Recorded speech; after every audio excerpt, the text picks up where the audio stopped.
The dust-caked pickup truck of Elijah Vance, a man who built his legacy from the earth up, pulled alongside Sterling Acres. He was about to fix a broken tractor, and in a world clinging to old divisions, it was supposed to end there. A simple neighborly gesture, nothing more. But Eleanor Sterling, heiress to generations of privilege, saw him and felt a flicker of the old, ingrained distrust. She'd been taught to see men like him through a lens of suspicion. A kindness, she thought, often came with a hidden cost, especially from those who had less. Yet, this simple act of shared humanity was about to ignite a spark neither of them could have foreseen. They weren't ready for the seismic shift, the quiet revolution this moment would bring. The sun, a fiery orb, was just beginning its ascent, painting Harmony County in hues of gold and amber. Elijah Vance, his hands calloused from a decade of relentless toil, guided his weathered truck down the winding dirt path that marked the boundary of his dream. On one side, the vast, ancestral lands of Sterling Acres. On the other, Freedom's Edge Ranch. Elijah's 80 acres, painstakingly carved from nothing but grit and unwavering spirit. He was 34. 80 acres of unforgiving soil, transformed into a thriving cattle operation. Every fence post, every blade of grass, a testament to his sheer, unyielding will against a world that often tried to hold him back. Countless 18-hour days, fueled by coffee and an unshakable belief. The crisp morning air, a fleeting balm, flowed through his open window. He savored the quiet, a precious moment before the relentless demands of the day. 50 head of cattle, miles of fencing, a water pump groaning its last. But as his truck rounded the familiar bend, where his land met the sprawling wheat fields of Sterling Acres, something stopped him cold. A crimson tractor, a defiant splash of color against the golden expanse, sat silent, lifeless. Beside it, a woman, a silhouette of frustration, pacing, even from this distance. Her distress was palpable. Eleanor Sterling, her phone held high like a desperate plea to the heavens, searching for a signal that would never come. Out here, in the heart of Harmony County, connectivity was a luxury, a whisper of the modern world that rarely reached. Elijah's first instinct, honed by years of self-reliance, was to keep moving. His own day was already overflowing, a tightrope walk of tasks. Getting entangled in another's troubles felt like a luxury he couldn't possibly afford. But then, a voice echoed in his mind. His grandmother's words, a bedrock of his upbringing. "Son, we don't leave folks stranded. Not in this life, not on this land." The land, he knew, humbled everyone eventually. He pulled his truck onto the dusty shoulder, the gravel crunching beneath the tires. As his door slammed, Eleanor spun around, her eyes wide. She was younger than he'd imagined. Perhaps 30, with a cascade of blonde hair pulled back, and telltale smudges of grease and earth on her denim. Her jeans, faded and worn, spoke of honest labor, not fleeting fashion. "Need a hand?" Elijah's voice, calm and steady, cut through the morning silence as he approached. Eleanor's blue eyes, initially guarded, swept over him, a flicker of something unreadable in their depths. "My tractor," she began, her voice tight with frustration. "Decided this morning was the perfect time to give up. And I've got 20 acres of wheat that won't wait for the storm brewing tomorrow." Elijah nodded, his gaze assessing the silent machine, then the worried woman. "Mind if I take a look?" he asked, his boots crunching softly on the dry stubble. She hesitated. A brief, almost imperceptible pause, then stepped aside. "Be my guest," she said, a hint of resignation in her tone. "Though I've tried everything I know." Elijah climbed onto the tractor, a familiar ease in his movements. He turned the key. Silence. He popped the hood, and his practiced eyes immediately found the culprit. "Hydraulic lines blown," he stated, pointing. "And from the sound it was making before it gave out, I'd wager your clutch bearings seized up too." Eleanor let out a long, defeated sigh. "Of course it is." She rubbed her forehead, leaving another streak of grime. "How long?" she asked, her voice barely a whisper. Elijah checked his watch, then glanced at his truck. "I've got some parts that might work. Give me an hour, maybe a little more." "Wait," she said, stepping forward, a sudden urgency in her voice. "I didn't even ask. What's this going to cost me?" "We'll figure that out later," Elijah replied, already striding back to his truck, his toolbox calling. "Right now, you've got wheat that needs harvesting. For the next hour and 15 minutes. Elijah worked with a quiet, focused intensity.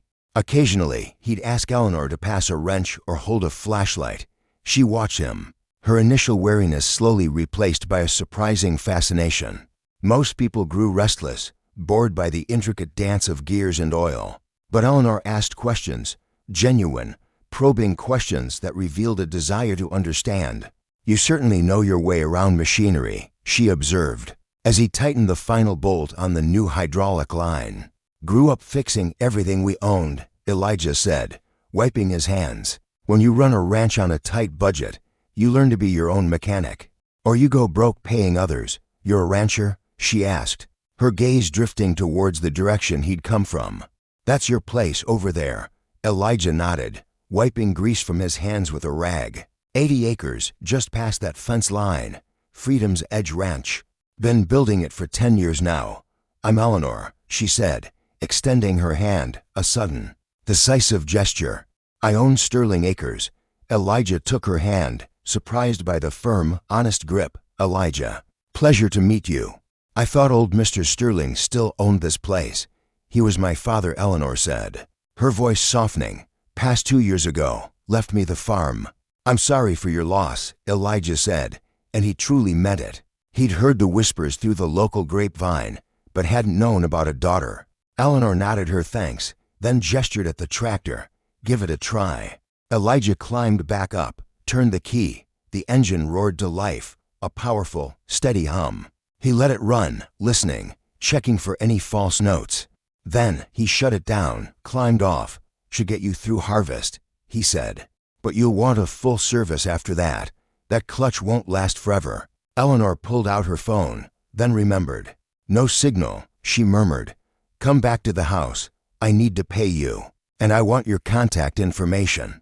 "No need for payment," Elijah said, already packing his tools with a quiet finality. "We're neighbors, that's how it works out here." "At least let me get your number," Eleanor insisted, her voice firm. "For future repairs. I'll pay next time, whether you want me to or not." A faint smile touched Elijah's lips. He rattled off his number, watching as she typed it into her phone. A bridge built where a chasm once seemed to lie. Fair enough. As he loaded his tools, he could feel her gaze, a new kind of understanding in it. He climbed into his cab, started the engine, and drove away, leaving behind not just a fixed tractor, but a changed landscape. Eleanor Vance watched him go, a silent figure receding into the vastness of the plains. His hand had offered a brief, almost imperceptible wave, a gesture she returned instinctively.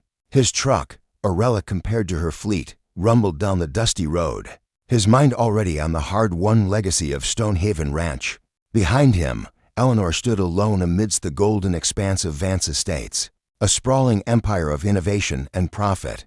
She watched his silhouette disappear, a strange emptiness settling in her chest. Since inheriting Vance Estates, she had navigated a world of consultants, contractors, and shrewd business partners. Every handshake, every smile, came with an unspoken ledger.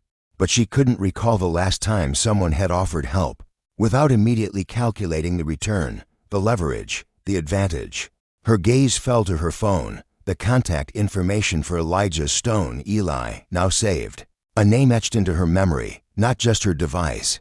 There was something about the quiet strength of the man who had stopped to help a stranger, a black man whose land had been fought for, generation after generation. That resonated with her in a way she couldn't quite articulate.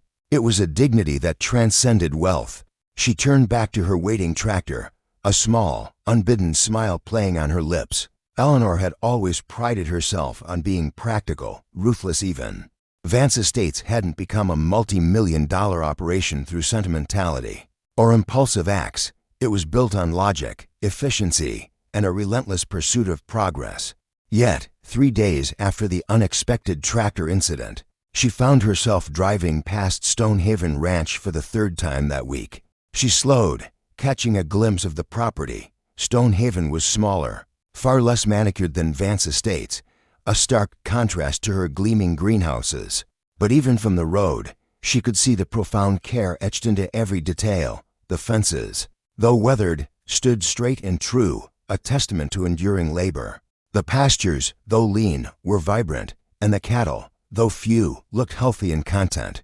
It was an operation that spoke not just of honest work, but of a defiant pride, a refusal to yield to the systemic pressures that had tried to erase it.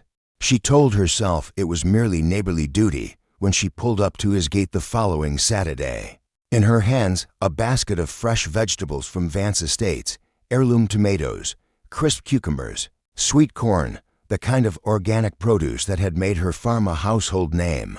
Eli was working on a fence post, his muscles rippling under a sweat-stained shirt. He looked up, surprise momentarily softening the stoic lines of his face as she stepped from her pristine SUV. "Eleanor," he said, his voice a low rumble, setting down his post-hole digger. "Everything all right with the tractor?" "Running perfectly," she replied, walking towards him, the basket a vibrant splash of color against the muted landscape. "I just wanted to properly thank you for the other day. Brought you some vegetables from the farm." Eli wiped his hands on his worn jeans, his gaze steady as he accepted the basket. "You didn't have to do this." "I know," Eleanor said, a hint of vulnerability in her tone. "But I wanted to." An awkward silence stretched between them, thick with unspoken histories and contrasting worlds. Eli glanced back at his unfinished fence, then at Eleanor. "You want some coffee?" he asked. "A rare invitation. I was about to take a break anyway." "That would be nice," Eleanor said, perhaps a little too quickly. They sat on his porch, two mismatched chairs overlooking the pasture where his cattle grazed. The coffee was strong, black, served in chipped mugs that had clearly seen generations of use, each imperfection a story. Eleanor found herself relaxing in a way she rarely did anymore, the relentless hum of her own ambition momentarily silenced. "How did you end up with this ranch?" she asked, her voice softer than usual. Eli leaned back, his eyes scanning the horizon. "Saved every penny I made," he said, his voice carrying the weight of years. "Working construction, oil rigs, anything to keep this land. Bought it when I was 24. From folks who thought they could strong-arm a young black man out of his inheritance. It was rough back then. Spent the last 10 years building it up, one fence post at a time, one fight at a time." "It's a beautiful place," Eleanor said, and she truly meant it, seeing beyond the rustic exterior to the soul of the land. "It's home," Eli replied simply, his gaze unwavering. "What about you?" "Always planned on running Vance Estates." Eleanor shook her head. "I was working in agricultural development, traveling all over, helping farms modernize their operations. Then Dad got sick. I came home to help. After he passed, I realized I couldn't let everything he built just disappear. So I stayed, expanded, turned it into something bigger." "Sounds like you're good at what you do," Eli observed, a hint of admiration in his tone. Eleanor offered a small smile, but it didn't quite reach her eyes. "I'm good at building a business," she admitted, the words tasting hollow. "The rest of it, the personal side, the human side, that's harder." Over the next month, Eleanor found more reasons to visit Stonehaven Ranch. She sought Ellie's advice on purchasing new equipment, even though her own consultants were legion. She brought him homemade meals, claiming she'd made too much and didn't want it to go to waste. She even invited him to tour Vance Estates, showing him the state-of-the-art greenhouses and intricate irrigation systems. Eli was always polite, always helpful, but Eleanor noticed he maintained a certain, unwavering distance. He never invited himself over, never asked for anything, never pushed beyond the boundaries of a neighborly friendship. It was both frustrating and profoundly refreshing. He was a man unbought, unbowed. Then came the storm. It rolled in on a Tuesday afternoon, violent and unexpected, a furious tempest that seemed to tear at the very fabric of the land. Lightning split the sky, illuminating the raw power of nature, and wind tore across both properties with unusual, almost malicious force. When it finally passed, leaving a trail of devastation, Eleanor discovered that a large section of fence along her property line with Stonehaven had been utterly destroyed. Posts snapped, wire tangled in a mess of debris, a gaping wound between their lands. She called Eli, and he was there within 20 minutes, his face grim but determined. They worked side by side for hours, digging new post holes, stretching wire. Their clothes soaked with rain and mud, their hands raw. It was hard, physical work, the kind Eleanor rarely encountered, and she felt her muscles burning, her body aching, but there was something profoundly satisfying about it. Something real, something elemental, that her usual, sterile work lacked. As the sun began its slow descent, painting the bruised sky in hues of orange and purple, they took a break. They sat on the tailgate of Ellie's truck, sharing a thermos of water. The silence between them now comfortable, earned. "You didn't have to help with this," Eleanor said, her voice raspy. "It's my fence. It's our property line," Eli replied, his gaze fixed on the mended section. "Besides, good fences make good neighbors, right? Is that your philosophy?" Eleanor asked, turning to him, her eyes searching his. Eli was quiet for a moment, the weight of generations in his stillness. "I believe in doing right by people," he said, his voice low but firm. "A testament to an unshakable moral compass. My daddy taught me that," said a man's character shows in how he treats folks when there's nothing in it for him, especially when the world tells him he doesn't have to. Eleanor turned to look at him, a profound realization dawning. "Is that why you helped me that first day? Because it was the right thing to do?" Eli met her gaze, his eyes holding the wisdom of his ancestors, the resilience of his people. "Yeah," he said, a simple, powerful truth. "That's why. Not because I own Vance Estates, not because of what I could do for you." Eli shook his head, a quiet defiance in the gesture, "just because it was right. I didn't even know who you were that day, just saw someone fighting for what was right." Something in Eleanor's chest loosened. She had been privileged enough to recognize when people wanted something from her, and Elijah's complete lack of ulterior motive was almost jarring. "Can I ask you something?" Eleanor said. "Sure. Why do you keep your distance? I know I've been finding excuses to come by, and you've been nothing but kind. But you never." She paused, searching for the right words. "You never let me truly in." Elijah was quiet for a long moment. "Because I've heard the talk," he said finally. "People in the community, at the rallies, they see you stopping by Beacon Hill, and they've got opinions about it." "What kind of opinions?" Eleanor asked, though she could guess. "That I'm trying to get close to you because of your influence," Elijah said bluntly. "That I'm looking for a handout, or trying to co-opt your foundation, or worse." Eleanor felt anger flash through her. "That's ridiculous, maybe," Elijah said, "but I've worked too hard to build what we have here to let anyone think I got it. By taking advantage of someone, my integrity might be all I've got sometimes, but it's ours. What if I don't care what people think?" Eleanor asked. Elijah looked at her. "You should. You've got a reputation to protect, a foundation that depends on trust. Getting involved with someone like me, it could complicate things." "Someone like you?" Eleanor repeated.